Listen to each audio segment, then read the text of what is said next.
Hello दोस्तों, मैं राघवेंद्र साहू आपके चैनल दृष्टि और न्यू विजन में आपका हार्दिक स्वागत करता हूं।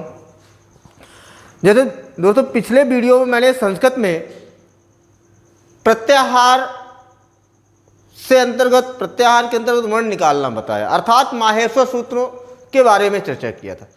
आज फिर वहीं से स्टार्ट करते हैं कि कैसे और प्रत्याहार से कैसे वर्ण निकालेंगे, कैसे क्या होगा, इसके बारे में डिस्कशन करते हैं। मैंने कहा पहले भी कहा है कि आप पर डे कम से कम 2 से 3 सूत्र जरूर याद करिए और याद करने के साथ साथ उसको लिखिए। जब तक आप लिखेंगे नहीं आपको वो शुद्ध आप लिख नहीं सकते हो। तो देखते हैं जरा माहेश्वर सूत्र।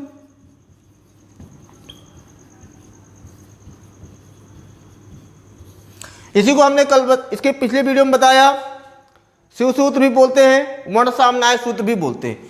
जैसे मैंने कहा आयुण, ऋलिक, एओंग, आयोच, हैवरट, लंग, यमंगणनम, झवई, घड़दस, जबगड़दस,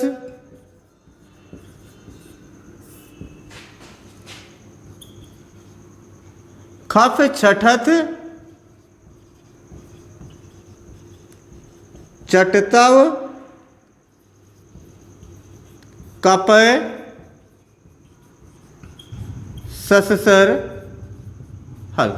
तो कितने हो गए? 1 2 3 4 5 6 7 8 9 10 11 12 13 14।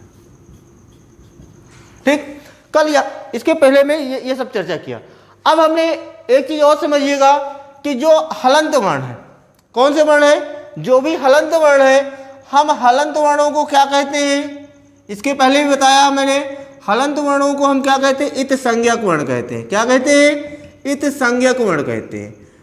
ठीक है, यानी कि जब भी क्या कहते हैं प्रत्याहार के अंतर्गत वर्ण निकालेंगे, ठीक है, तो हलंत वर्णों की क्या होती? इत संज्ञा हो जाती। संज्ञा अर्थात उनको चिन्हित कर लेते हैं कि कौन कौन से ऐसे वर्ण हैं और तस्य लोपा से क्या करते हैं, उनको क्या करते हैं? लोप कर देते हैं। ठीक है, तो इस चीज को ध्यान देना।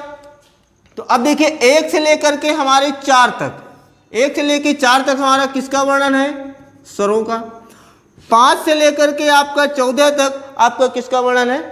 व्यंजनों का। अर्थात प्रश्न अब ऐसे पूछ लेगा कि बताइए माहेश्वर सूत्रों में कितने सूत्रों में स्वरों का वर्णन आया? तो कितने सूत्रों में? 1 से लेकर 4 तक अर्थात 4 सूत्रों में स्वरों का वर्णन आया है और 5 से लेकर के 14 अर्थात 10 सूत्रों में हमारा व्यंजनों का क्या है? वर्णन आया हुआ है। इसमें और भी प्रश्न पूछे गए हैं। इसमें कैसे प्रश्न आते हैं कि ऐसा पूछ लेगा कि बताइए माहेश्वर सूत्रों में ऐसा कौन सा इत संज्ञक वर्ण है जो 2 बार आया है? ध्यान देना, ये क्वेश्चन टेट में भी पूछा गया है। माहेश्वर सूत्रों में ऐसा कौन सा वर्ण इत संज्ञक वर्ण है जो 2 बार आया? अब देखिए इत संज्ञक वर्ण अर्थात हलंत वाला, तो हलंत वर्ण आपका देखिए एक अड़ा यहाँ है और अड़ा ये, तो केवल अड़ा ही एक ऐसा वर्ण है जो कितनी बार आया हुआ है? 2 बार आया हुआ है। ऐसे भी प्रश्न पूछेगा माहेश्वर सूत्रों में इत संज्ञक वर्णों की संख्या कितनी है? तो भैया प्रत्येक सूत्र का अंतिम वर्ण क्या है? हलंत है, वही आपकी इत संज्ञक वर्ण है। ठीक है, तो अर्थात इस संज्ञक वर्णों की संख्या कितनी हो जाएगी? 14 हो जाएगी। एक प्रश्न और इससे बहुत पूछा गया है कि बताइए माहेश्वर सूत्रों में ऐसा कौन सा वर्ण है जो 2 बार आया? अब इत संज्ञक नहीं लिख के आएगा। जब ऐसा कौन सा वर्ण है जो 2 बार आया, तो देखिए हाय एक ऐसा वर्ण है जो 2 बार आया। एक हाय ये और दूसरा हाय ये आपका 2 बार आया है। तो ठीक है, इस प्रकार से यहाँ से 3 प्रकार से आपके प्रश्न बनेंगे। क्लियर हो गई? तो आपका इत संज्ञक पूछेगा, इत संज्ञक वर्ण कितने होंगे? कितने ऐसा कौन सा वर्ण है जो इत संज्ञक जो 2 बार आया है? तो आपका अड़ा है। अब इत संज्ञक नहीं लिख के आएगा, फिर पूछेगा माहेश्वर सूत्रों में ऐसा कौन सा वर्ण है जो 2 बार आया? हा आएगा। ठीक है, इत संज्ञक वर्णों की संख्या कितनी है? ठीक है, 14। तो अब हमने बताया कि माहेश्वर सूत्रों में इन्हीं से कितने प्रत्याहार बनाए जा सकते हैं? 42 प्रत्याहार बनाए जा सकते हैं। कितने प्रत्याहार बनाए जा सकते हैं? 42 प्रत्याहार बनाए जा सकते हैं। और प्रत्याहारों से कैसे वर्ण निकालना ये देखना, और कौन सा वर्ण किस प्रत्याहार के अंतर्गत आता है इसकी भी चर्चा करते हैं। जैसे मैंने आपसे कहा अक, इक, यण, एच, ठीक है, और आपका अच, अच, एंग, हल, ऐच, अल। इस प्रकार से लगभग आपके 42 प्रत्याहार होते हैं। मैंने यहां पर कुछ प्रत्याहारों को यहां पर क्या किया, हमने लिखा। अब इसके अलावा आप बहुत से, जैसे यहां पर एक प्रत्याहार और पूछा गया है, जैसे पूछा जाएगा सल, ठीक है। अब देखिए थोड़ा सा, हमने जैसे मैंने कहा अक, अक के अंतर्गत मान लिया हमें निकालना, तो अब आप देखिएगा पहले सूत्र में क्या लिखा, आ लिखा है, ये देखिए लिखा है, और का कहाँ लिखा है, दूसरे। तो हमने कहा कि हलंत वर्णों की क्या करते हैं, इत संज्ञा करते हो, तस्लोपा से क्या करते हो, उसका लोप कर देते। तो अक के अंतर्गत आपका क्या हो गया, आ, ई, उ, ऋषि और री, ठीक है, ये आपके क्या हो गए, अक के अंतर्गत आ गए, ठीक है, बात समझ में आया। तो अब कहने का मतलब क्या हुआ कि ये आपके कैसे वर्ण है, ये आपके मूल स्वर है। कैसे स्वर है ये, मूल स्वर है। अब प्रश्न आपका आ जाएगा कि बताइए मूल स्वर किस प्रत्याहार के अंतर्गत आते हैं, तो मूल स्वर आपके किस प्रत्याहार के अंतर्गत आते हैं, अक प्रत्याहार के अंतर्गत। अब आते हैं इक, इक देखिए आके आगे क्या लिखा, ई लिखा हुआ है, देखिए ई ये है, का ये, हलंत वर्णों को छोड़ेंगे तो क्या बनेगा, ई, उ, ऋषि और री, ये आपका इक के अंतर्गत आ गए। यण में देखिए, या देखिए लिखा हुआ है, ये 5वें नंबर में या और अड़ा, तो देख लीजिए हलंत वर्णों को इसमें भी छोड़ देंगे, तो या, व, रा, ला, ये आपके कैसे वर्ण है, ये आपके अंतस्थ व्यंजन है। कैसे व्यंजन है, अंतस्थ व्यंजन है, ठीक है। अब पूछ लेगा अंतस्थ व्यंजन किस प्रत्याहार के अंतर्गत आएंगे, तो अंतस्थ व्यंजन आपके किस प्रत्याहार के अंतर्गत आएंगे, यण प्रत्याहार। अब देखिए एच, एच देखिए तीसरे नंबर में ए लिखा है, चा देखिए चौथे नंबर के अंत में लिखा है, तो क्या आ गया, ए, ओ, ए, औ, ठीक है। तो अब देखिए ये आपके कैसे स्वर है, ये आपके संयुक्त स्वर है। कैसे स्वर है, ये संयुक्त स्वर है। पूछेगा क्वेश्चन, बताइए संयुक्त स्वर किस प्रत्याहार के अंतर्गत आते हैं, तो संयुक्त स्वर आपके एच प्रत्याहार के अंतर्गत आएंगे। अब देखिए अच, आ देखिए आ आपका ये लिखा है, चा ये लिखा, आप जितने भी हलंत वर्ण है उनका इत संज्ञा कर दो और तस् लोपा से उसका क्या कर दोगे, लोप कर दोगे, तो क्या बन जाएगा, आ, ई, उ, ऋषि, ली, ए, ओ, आए, औ। अब देखिए ये सभी क्या हो गए, स्वर आ गए। क्या हो गए, स्वर आ गए। अर्थात किस प्रत्याहार के अंतर्गत सभी स्वर आते हैं, अच प्रत्याहार के अंतर्गत सभी स्वर आते हैं। इसीलिए स्वर का दूसरा नाम आपका अच भी है। इसलिए स्वर संधि का दूसरा नाम कौन से संधि होता है, अच संधि होता है। क्यों, क्योंकि अच प्रत्याहार के अंतर्गत क्या होते हैं, सभी स्वर आते हैं। बात क्लियर।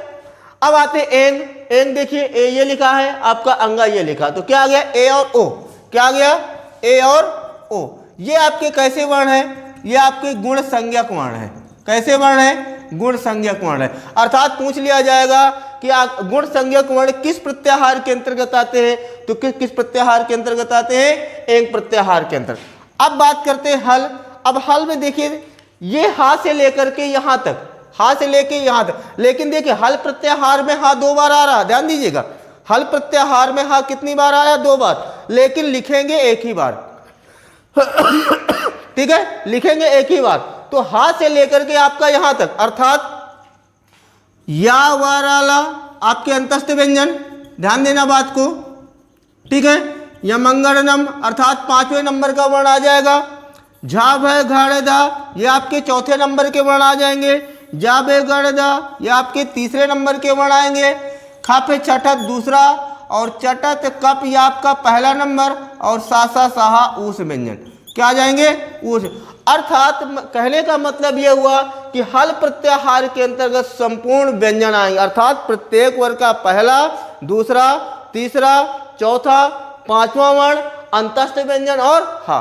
तो अब पूछ लेगा, बताइए हल प्रत्याहार में हा कितनी बार आया? 2 बार। माहेश्वर सूत्रों के अनुसार व्यंजनों की संख्या कितनी? 33। तो इसके अंतर्गत क्या आ जाएंगे भैया? सभी व्यंजन आ जाएंगे। क्या आ जाएंगे? सभी। और अच के अंतर्गत जो स्वर है इनकी संख्या कितनी है? 9 है। कितनी है? 9 है। ध्यान देना, सभी व्यंजन आ जाएंगे। इसीलिए व्यंजन संधि को हम क्या कहते हैं? अच संधि, हल संधि भी कहते हैं। कौन सी संधि कहते हैं? हल संधि। अब आते हैं एच। एच के अंतर्गत देखिए अ और चा, देखिए ये अ आ गया और औ आ गया। अ और औ ये कैसे वर्ण है? ये आपके वृद्धि संज्ञक वर्ण है। कैसे वर्ण है? ये आपके वृद्धि संज्ञक वर्ण है। पूछ लेगा वृद्धि संज्ञक वर्ण कौन कौन से आएंगे? आपका अ और औ किस प्रत्याहार के अंतर्गत आएंगे? एच प्रत्याहार। अब बात करते अल। अब देखिए आ ये लिखा है स्टार्टिंग में, ला देखिए अंत में लिखा है, अर्थात संपूर्ण वर्णमाला स्वर और व्यंजन, ध्यान देना, संपूर्ण वर्णमाला, संपूर्ण वर्णमाला अर्थात स्वर और व्यंजन ये किस प्रत्याहार के अंतर्गत आएगा? ये आपका अल प्रत्याहार के अंतर्गत आ जाएगा। किसके अंतर्गत आ जाएगा? अल प्रत्याहार। उक प्रत्याहार के अंतर देखिए उ ये लिखा है, का ये लिखा, हलंत वर्णों को छोड़ दीजिए तो उ ऋषि और री आ जाएगा। क्या आ जाएगा? उ ऋषि और री आ जाएगा। ठीक है। सल है, सल के अंतर्गत देख लीजिए, सा ये लिखा है, ला ये लिखा है, तो सल के अंतर्गत क्या आ जाएगा? सा हा। पूछ लेगा बताइए उस व्यंजन किस प्रत्याहार के अंतर्गत आते हैं? तो आपको किस प्रत्याहार के अंतर्गत आ जाएंगे? ये आपका सल प्रत्याहार के अंदर। अब देखिए अगर और प्रत्याहार इसके अलावा बहुत से होते, जैसे मैं कह दूं आपका जस प्रत्याहार, ध्यान देना, जस प्रत्याहार, तो जा और सा ले लेंगे तो प्रत्येक वर्ग का पूछ लेगा तीसरा वर्ण किस प्रत्याहार के अंतर्गत आएगा? तो तीसरा वर्ण जस प्रत्याहार के अंतर्गत आएगा। पूछ लेगा तीसरा और चौथा वर्ण किस प्रत्याहार के अंतर्गत? तो भैया झा से लेकर के सा तक ले लो। या पूछ लेगा चौथा वर्ण किस प्रत्याहार के अंतर्गत? तो झा से लेके ये सा ले लो। ठीक है। और पूछ लेगा पांचवा वर्ण किस प्रत्याहार के अंतर्गत आएगा? तो यहां से लेकर के मां ले लो। ठीक है। पूछ लेगा खर प्रत्याहार के अंतर्गत कौन कौन से वर्ण आएंगे? तो खर प्रत्याहार के अंतर्गत देखिए खा से लेके रा तक ले लो, आपका दूसरा पहला और दूसरा वर्ण तीनों से आ जाएगा। पूछ लेगा खय प्रत्याहार के अंतर्गत कौन से वर्ण आ जाएंगे? तो खय प्रत्याहार के अंतर्गत पहला और दूसरा वर्ण। इस तरह से ये संपूर्ण आपको जो 42 प्रत्याहार है इस प्रकार से है। ये मैंने कुछ महत्वपूर्ण प्रत्यय बता दिए जो अक्सर आपके उसमें पूछे जाते हैं। ठीक है, बात क्लियर हो गया? इसका स्क्रीनशॉट ले लीजिए बेटा। चलिए और देखते हैं इसमें से कुछ इनके कहीं कहीं भेद भी और पूछ लेता है। यह भी आपका आया हुआ है भेद, थोड़ा सा इन भेदों को आप नोट कर लीजिएगा कौन से किसके कितने भेद होते हैं। इनसे एक दो प्रश्न आपके पूछे गए हैं। जैसे आपका आ ई उ ऋषि, ठीक है, आ ई उ ऋषि, इनके जो है प्रत्येक के कितने भेद होते हैं? प्रत्येक के 18 भेद। ध्यान देना, पूछ लेगा आ के कितने भेद होते हैं? 18। ई के कितने भेद? 18। उ के कितने भेद? 18। ऋषि कितने भेद? 18। ठीक है। ली ए ओ ए औ, इनके आपके प्रत्येक के कितने भेद होंगे? 12। इनके कितने भेद होंगे? 12। अब देखो आपका ऋषि और ली, फिर देख लेते हैं ऋषि और ली। अब देखो ली के 12 है तो अर्थात दोनों इसके 18 12 कितना हो गया? आपके ऋषि और ली के कितने हो गए? आपका 30। कितने भेद हो जाएंगे? 30 भेद। तो ये प्रश्न आपका पूछा गया है। पूछ लेगा आ यू इनके कितने भेद होंगे, ऋषि और ली के कितने भेद हैं, और ऋषि और ली दोनों को मिलाकर के 18 और 20 कर दे, आपके 30 हो जाता है। इस तरह से आपका ये आपका वर्णमाला अर्थात प्रत्याहारों से वर्ण निकालना होता है। अब इसके बाद आपका जो आएगा क्या आएगा? उच्चारण स्थान। कौन सा वर्ण कहां से बोला जाता है? कौन सा वर्ण कहां से बोला जाता है? चलिए उसके बाद थोड़ा सा डिस्कशन कर लेते हैं।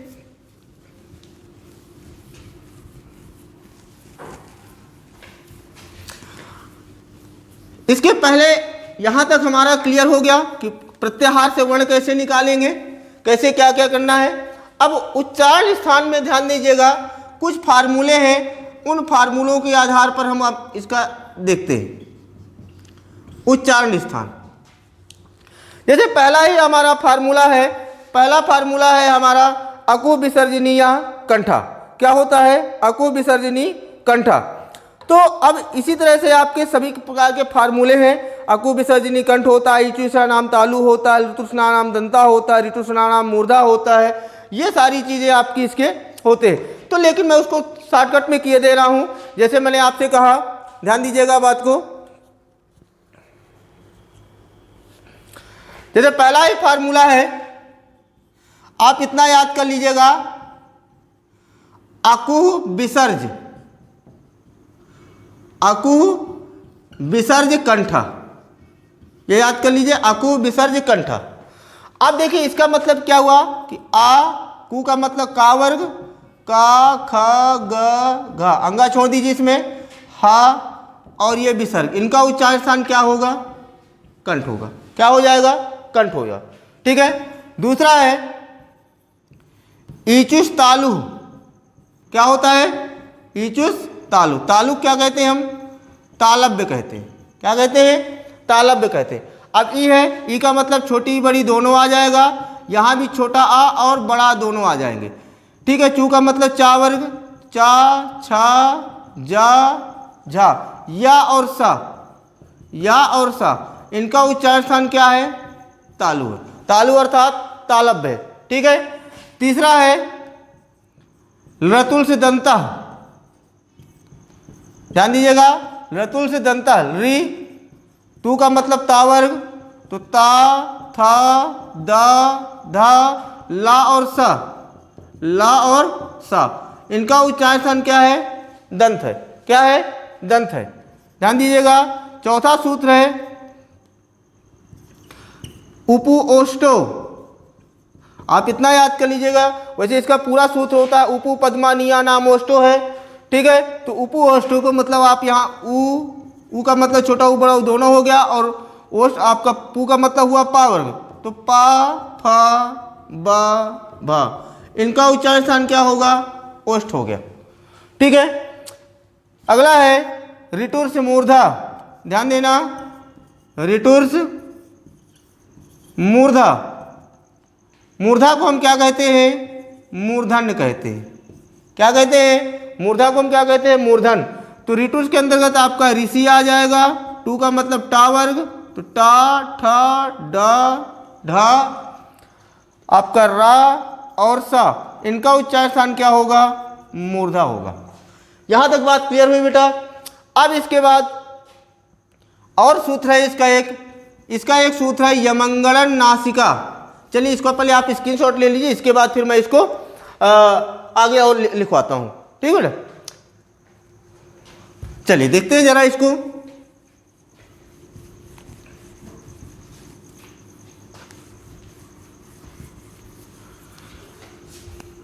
अब यहां पर देखिए, मैंने सभी के हमने पांचवें वर्ण छोड़ दिए, तो प्रत्येक वर्ग का जो पांचवा वर्ण होगा वो नासिका से बोला जाएगा। तो उसके लिए एक अलग से सूत्र है यमंगलन नासिका। क्या होता है?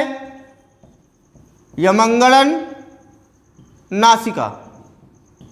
क्लियर?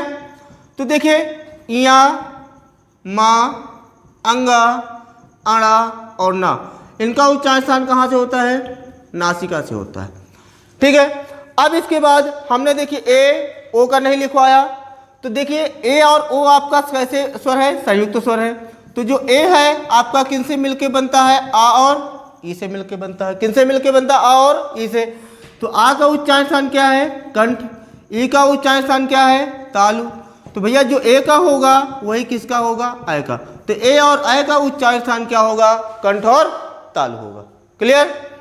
इसके बाद हम जो ओ है, ओ किन से मिलके बनता है? आ और ऊ से मिलके बनता है। किससे? आ और ऊ से मिलके। तो आ का उच्चारण स्थान कंठ और ऊ का उच्चारण स्थान क्या होता है? ओष्ठ। तो भैया जो ओ का होगा वही किसका होगा? औ का होगा। तो ओ और औ का उच्चारण स्थान क्या होगा? कंठ और ओष्ठ होता है। ठीक है। एक आपका वा का पूछ लेता है। वा का वैसे वा का जो सूत्र होता है वकार से दंतोष्ठम होता है। क्या होता है? वकार से दंतोष्ठम। तो वा का उच्चारण स्थान क्या होता है? दंत प्लस ओष्ठ होता है। दंत प्लस ओष्ठ। तो इतना है बेटा आपका क्या है? उच्चारण स्थान। ठीक है। इसके बाद हमारा जो संस्कृत में जो टॉपिक आपका होगा, इसके बाद नेक्स्ट टॉपिक हम बताएंगे आपको प्रयत्न, ठीक है, कि प्रयत्न कितने प्रकार के होते हैं, आभ्यंतर प्रयत्न कितने कौन से होते हैं, बाह्य प्रयत्न क्या होते हैं, कैसे हम पहचानेंगे कौन से आभ्यंतर है कौन से है, इसकी हम चर्चा आपको हम नेक्स्ट वीडियो में करेंगे। ठीक है, धन्यवाद दोस्तों।